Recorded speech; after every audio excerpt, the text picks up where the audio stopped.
Hello friends, today we're going to talk about episodes 9 and 10 of The Handmaid's Tale. The handmaids lined up near Commander Warren's estate. Janine was saying goodbye to her daughter, while the commander read a passage from the Bible. After that, Janine, accompanied by Aunt Lydia, stepped forward to the other handmaids. She hugged June and whispered that the commander would come for her soon. She was put into a red van and taken away.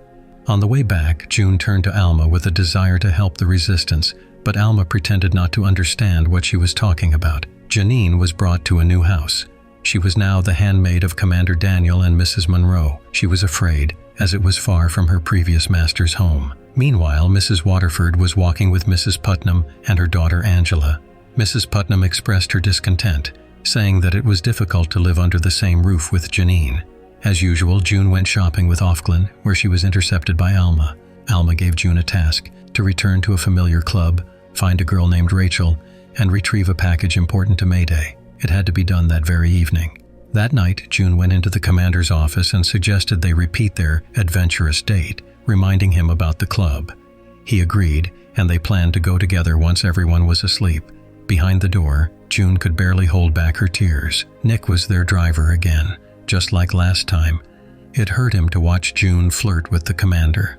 At the club, Fred immediately took June to a room. Meanwhile, Serena was at home putting baby clothes away in the closet. She couldn't take it. She started crying, drank some wine, and even offered the Martha some.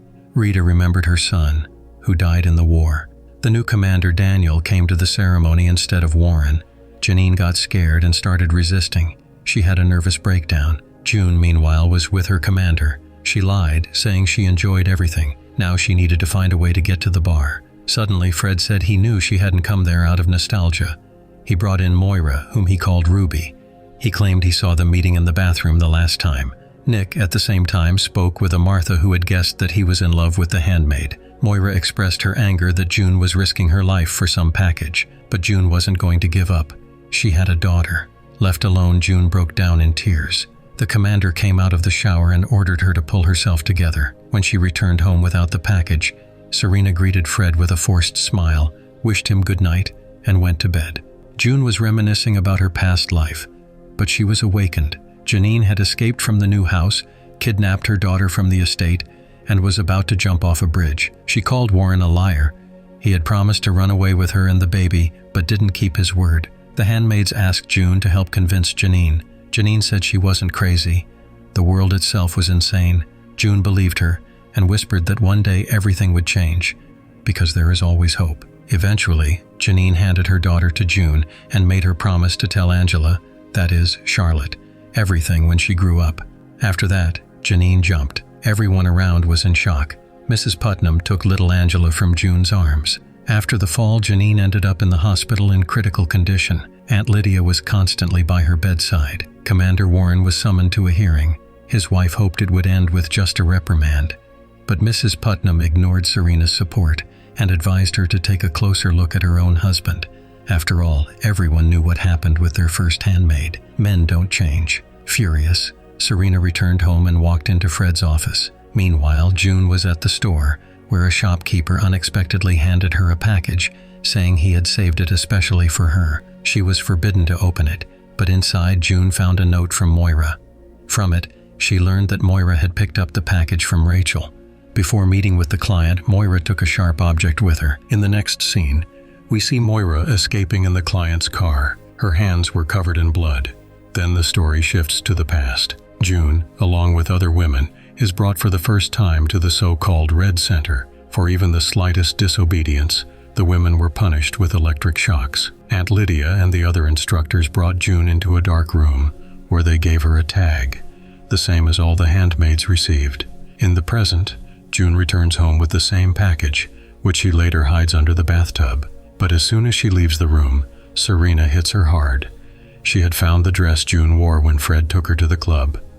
Serena drags June to the bathroom and forces her to take a pregnancy test. These tests are now only available on the black market. The result turns out to be positive. When Fred returns home late at night, Serena makes it clear that she knows everything. She's no longer going to stay silent. She doesn't want another handmaid driven to despair to take a fatal step. Serena says the baby isn't Fred's. since he is physically incapable. In the morning, Rita hugs June. Everyone sees it as a miracle. After the Martha leaves, Nick enters June's room, and she tells him the news. It's obvious that he is the father. Serena sees them together. She orders the handmaid to get ready. There's a long road ahead. Meanwhile, Moira arrives in an abandoned city and enters a garage. Overwhelmed with relief, she begins to laugh hysterically. June still doesn't know where she's being taken, and suddenly she can't believe her eyes. Outside the car window, she sees her daughter Hannah. Mrs. Waterford brings her out onto the porch. June starts screaming, pounding on the glass, trying to escape, but it's no use. Serena tells her to calm down, promising that Hannah is safe, just like June's unborn child. Serena claims that one child guarantees the safety of the other. June can't take it. She screams, calling Serena a monster and cursing her. She doesn't understand how the world could have changed so much. Commander Warren stood before the court and sincerely repented for his relationship with the handmaid. The other commanders had to decide, to forgive or to punish. Fred wanted him to be pardoned, but not everyone shared that opinion. Mrs. Putnam testified against her husband and insisted on a harsh punishment. He was punished. Warren had his arm amputated. That night, June goes to Nick, but the door is locked. So she goes into Fred's office and directly asks for help. She wants her daughter to be protected from Serena. Fred asks if the baby is his. June says yes, but he realizes it's a lie. That night, June unpacks the parcel she had hidden. Inside are hundreds of letters from other handmaids. Each one is asking for help. They were forcibly separated from their children. Now all these women are prisoners of the system. Meanwhile, Moira arrived in Canada. She was granted refugee status, medical insurance, first aid, and money to live on. Moira was overwhelmed, not used to genuine kindness anymore. Meanwhile, Serena was preparing for the birth of the baby. Fred came to her to apologize. Soon, a child would appear in their lives, and the handmaid would be gone. And then, he thought, they would become a real family. June woke up on the floor, surrounded by scattered letters. Today was the Day of Atonement. As tradition demanded, the handmaids knelt. Aunt Lydia declared that there is no greater sin than endangering a child. Each handmaid was given a stone. They lined up in a circle. Janine was brought to the scaffold. For her recent actions, she was sentenced to death by stoning. Even Aunt Lydia couldn't hold back her tears. Janine humbly accepted her fate. She no longer wanted to live. But the handmaids disagreed. They shouted that this was madness and refused to participate. One of the most outspoken handmaids was struck with a rifle butt. Aunt Lydia begged them to fulfill their duty, but no one moved. Then June stepped forward. Guns were aimed at her, and she was ordered to step into the circle. But Lydia couldn't allow a pregnant handmaid to be killed. June dropped the stone on the ground. The other girls followed suit. The aunts had no choice. The handmaids were sent home, though they were warned that this would not go unpunished. Meanwhile, Luke found Moira in Canada. They hugged tightly, and June waited in her room for punishment, but inside, she felt calm. A van pulled up to the house. Nick whispered to her to come with them and trust him. June agreed. As she left, Rita hugged her, and June quietly asked her to check the spot under the bathtub.